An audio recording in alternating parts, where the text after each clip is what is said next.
எங்கள் Kamala's kitchen diary சொந்தங்களுக்கு எங்கள் அன்பான வணக்கம். எல்லாரும் நல்லா இருக்கீங்கன்னு நம்புறோம். இன்னைக்கு நம்ம என்ன சமைக்க போறோம்னா ரொம்ப ஹெல்தியான ரொம்ப டேஸ்டியான ஒரு சிறுதானிய சாமை அரிசி பொங்கல் தாங்க. இந்த பொங்கல் குதிரைவாளி கம்பு சோளம் போன்ற சிறுதானியங்களையும் செஞ்சு கிள்ளி போட்ட சாம்பார் தேங்காய் கடலை சட்னி வச்சு கொடுத்தா சிறியோர் முதல் பெரியோர் வரை விரும்பி சாப்பிடுவாங்கங்க. அம்புட்டு ருசியா இருக்கும். கிள்ளி போட்ட சாம்பார் எப்படி வைக்கிறதுங்கிறத நம்ம டிஸ்கிரிப்ஷன்ல கொடுத்துருக்கோம் காய்ஸ். வாங்க வீடியோக்குள்ள போகலாம். நம்ம இன்னைக்கு சாமை அரிசி பொங்கல் வைக்க போறோம். இதுல நம்ம 2 கிளாஸ் சாமை அரிசி எடுத்துக்கணும்.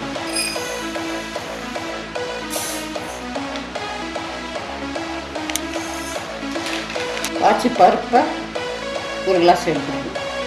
இது நம்ம லேசாக வறுத்து போடுவோம். இந்த பாசி பருப்பு போடுவோம்.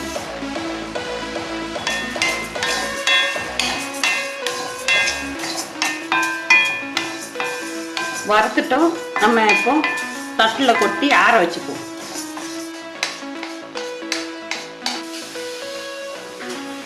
கழுவிக்குவோம்.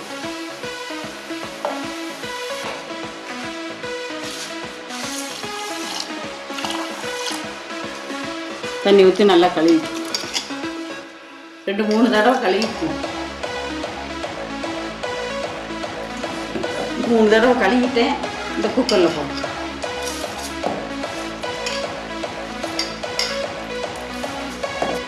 தண்ணியை ஊற்றி கல்லுப்பு போட்டுப்போம். மஞ்சள் பொடி போட்டு ஒரு 4 விசில் அடிக்கும். சாமை அரிசி 2 கிளாஸ், 1 கிளாஸ் பருப்பு எடுக்கணும். உங்களுக்கு இவ்வளோ தண்ணி வச்சா தான் கரெக்டாக வரும். அடைச்சி அடுப்பில் வச்சுக்கணும். 4 விசில் அடிக்கட்டும். இந்த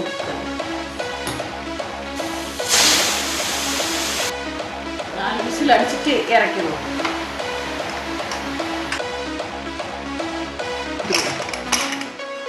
பாருங்க, நல்லா வெந்துட்டு நம்ம தாளிச்சு ஊற்றுவோம். இந்த சட்டியை வச்சுட்டோம். சட்டி காஞ்சிட்டு நெய்யை ஊற்றிக்குவோம். நெய் கொஞ்சம் கூடுதல் ஊற்றினா நல்லா டேஸ்ட்டாக இருக்கும். கொஞ்சம் கூடுதலை ஊற்றிக்குவோம். 2 கரண்டி குருமிளகு போட்டுக்குவோம். இந்த மிளகு போட்டுக்குவோம். சின்ன சீரகம் அதை போட்டுக்குவோம். ஒரு பச்சை மிளகு அதை போட்டுக்குவோம். இஞ்சி, இந்த இஞ்சி போட்டுக்குவோம். கொஞ்சம் இஞ்சி போட்டுக்குவோம். முந்திரி பருப்பு இது போட்டுக்கோம்.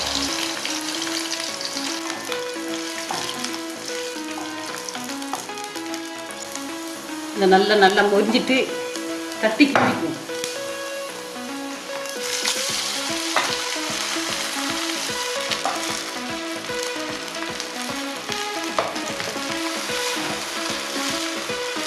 இறக்கிடும்.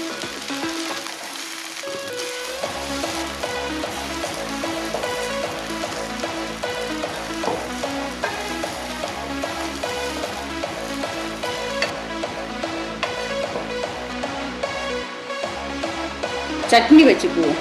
2 பச்சை மிளகாய், இந்த வெள்ளைப்பொடி 3, தேங்காய், முந்திரி பருப்பு பொரிகளை போட்டுட்டு கொஞ்சம் கறிவேப்பிலை போட்டு அரைச்சா நல்லா டேஸ்ட்டாக இருக்கும். கொஞ்சம் கறிவேப்பிலை போட்டுக்குவோம். இந்த கொஞ்சம் கல் உப்பு போட்டுக்குவோம். சட்னி அரைச்சிக்குவோம். தேங்காய் ஊற்றிக்குவோம். கடுகு போட்டுக்குவோம். உளுந்த போட்டு உள்ளி போட்டு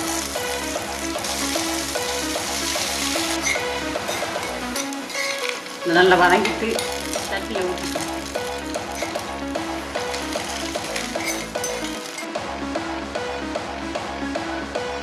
எங்க சமையல் உங்களுக்கு பிடிச்சிருந்துச்சுன்னா நம்ம சேனலை மறக்காம சப்ஸ்கிரைப் பண்ணி பெல் ஐகானை கிளிக் பண்ணிக்கோங்க.